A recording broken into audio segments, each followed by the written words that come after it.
The fringe tiny house movement, in a modern American context, began in the late 1980s, and it picked up steam after the economic collapse in 2008. The tiny house movement is about far more than just living in a tiny house. It is a countercultural movement with a core constellation of motivations underlying it. There's a strong desire for security, autonomy, meaningful social connections, and a general quest to find the good life or to attain fulfillment. This movement embodies the philosophy of living simply and in harmony with nature, as espoused by Henry David Thoreau and the Transcendentalists. And it also shares a lot in common with other alternative lifestyle movements, such as minimalism, which seeks to create a meaningful life by rejecting the more is better mantra of modern American neoliberal consumerism. The tiny house lifestyle movement largely consists of educated individuals in the middle class who are disaffected with the fast-paced modern American consumer culture and who possess the resources required to attempt to escape from it. An existential crisis is what prompts most individuals to seriously contemplate shifting to the tiny house lifestyle, such as losing one's home or divorce. According to Paul Tillich, the inevitability of non-being, or death, naturally produces an existential anxiety that life is ultimately meaningless. Reminding people of their own mortality can threaten their sense of meaning, and reductions of an individual's sense of meaning can elicit greater existential anxiety. The antidote to existential anxiety, therefore, is to create a sense of meaning. Imposing structure onto the world, such as a consistent routine, is a frequent method of coping with existential threats. And the expression of norms and values can provide a framework of meaning by acting as an ethical structuring of the world. Paul Tillich's framework is supported by modern terror management theory, which posits that creating meaning through shared beliefs can help to reduce existential anxiety. The lack of meaning, combined with the tragedy of loneliness, and the quest for security, which are the dominant characteristics of existential anxiety, are mirrored by the dominant characteristics of the tiny house lifestyle movement, such as existential crises, the pursuit of meaning, financial security, and social connections due to feelings of loneliness. Such identical dominant characteristics strongly suggests that existential anxiety is indeed the primary underlying motivation, which is fueling the tiny house lifestyle movement in modern America today. The common theme of nostalgia for the rural country house, which involves living closer to nature with more meaningful relationships, as well as for yearning for a simpler life with more autonomy and sense of ownership, also characterize the tiny house movement. Nostalgic references to a simple rural past are similarly frequently employed in the marketing of related new community arrangement trends. Research suggests that nostalgia often involves looking to the past for creative inspiration to build a brighter and more socially progressive future. You only have to look to the bohemian hippies of the 1960s building their rural communes. Specifically, research has been conducted showing that the role so-called progressive nostalgia plays in the creation of socially conscious, novel living arrangements, such as co-housing, which attempts to create modern traditional villages and often involves elements of collective ownership and decision-making, as well as eating meals together in an effort to foster meaningful social connections. Loneliness is the biggest trigger for nostalgia, and this nostalgic response increases feelings that life is meaningful. This comes from research by Sedekaides. Interestingly, the progressive form of nostalgia underlying the co-housing movement also appears to be driven by an underlying existential anxiety. The two most common motivations underlying the rapidly growing co-housing trend in modern America consist of an enormous yearning to be socially connected, as well as to live a meaningful life. So it appears that the progressive nostalgia, which is found to be driving the co-housing trend, is similarly activated in tiny housers due to their characteristic sense of loneliness and meaninglessness in modern American consumer culture today.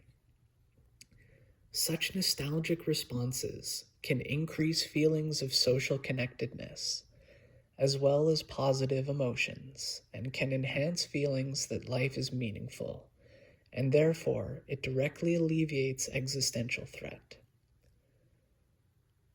Paul Tillich also notes that existential anxiety frequently leads to creativity and to brilliant insights.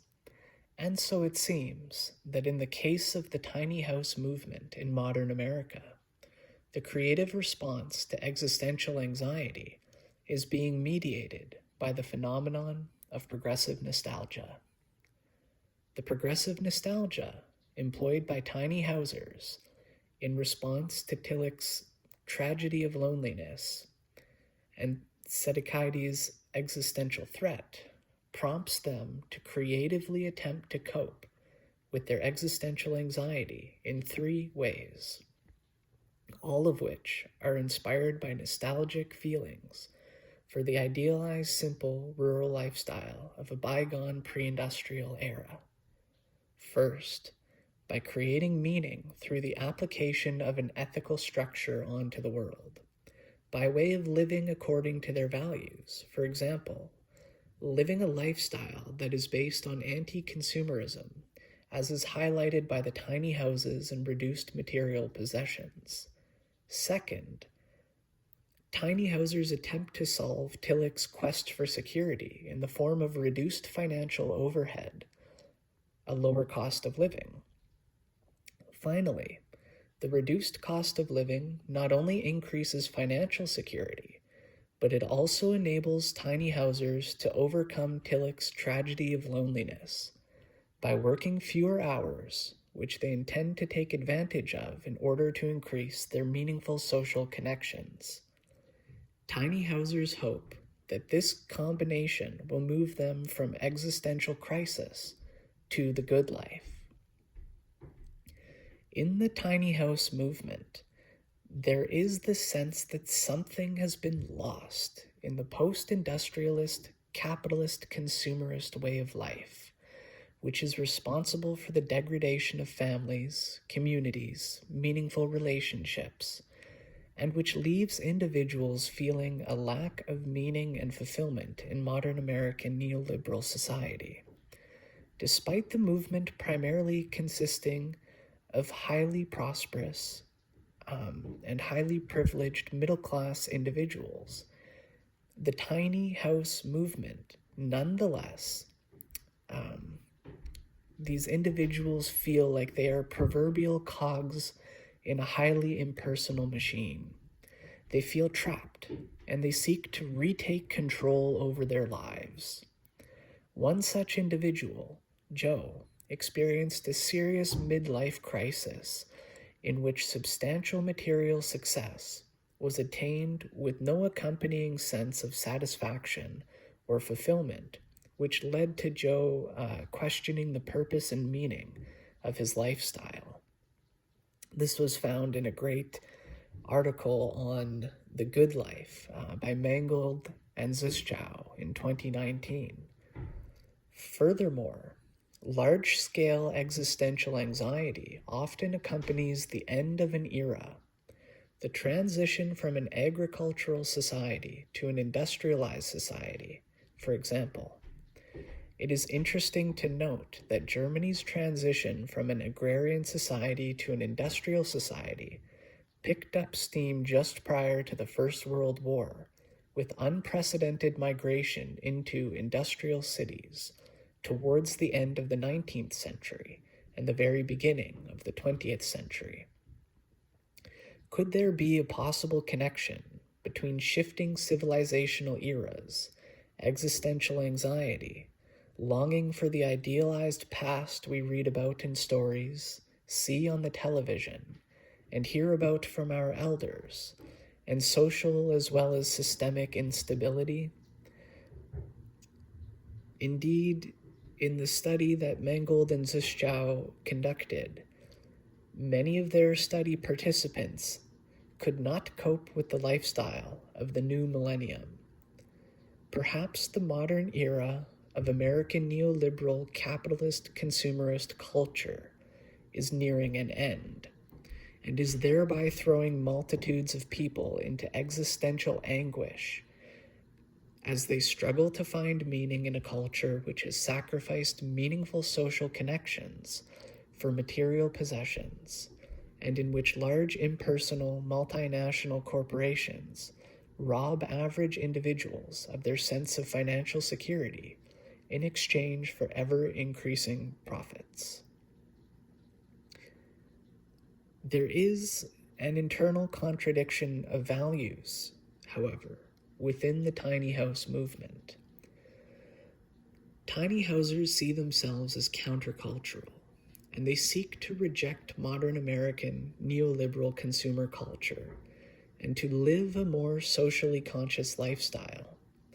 But their emphasis on autonomy, personal responsibility, as well as the common desire to take back their lives, reveals that their radical movement, intent on rejecting neoliberal values, also contains the roots of those very same individualist values of emphasizing autonomy and personal responsibility within the movement itself, or I should say overemphasizing autonomy and personal responsibility, as opposed to a collective responsibility for one another. Indeed, the frequently cited desire to take back their lives echoes Donald Trump's frequent imperative that Americans need to take back their country, as well as the slogans of Brexit. Again, all referencing taking back their country. This internal contradiction of values must be resolved if tiny housers hope to succeed in creating an authentic and meaningful alternative way of life to modern American neoliberal consumerism. The tiny house lifestyle may increase a sense of financial security, but if tiny housers wish to reject neoliberalism and to increase meaningful social connections, then a heavily individualist-centric movement is unlikely to solve the root of their existential anxiety. Perhaps the answer could lie in the fusion of the tiny house movement with the value placed on community as well as collective responsibility in decision-making, as observed to be central features of the co-housing trend. Future research will need to be conducted in order to answer a number of important questions, which could determine whether or not the tiny house lifestyle movement represents an idealized fad, or whether it has the potential to successfully pose an authentic and sustainable alternative to the modern American neoliberal consumerist order. Future research will need to determine whether or not tiny housers are successful in their attempts at securing a meaningful life. Do they find more fulfillment? Are they happier? Do they have more free time? Do they establish greater social connections? How much do they reduce their financial expenses, if at all? And does this lead to greater feelings of security? Do they actually work fewer hours on average than individuals who do not live in the tiny houses? Does their embodied rejection of neoliberal consumerism lead to greater feelings of autonomy or authenticity? Have they successfully reduced their existential anxiety?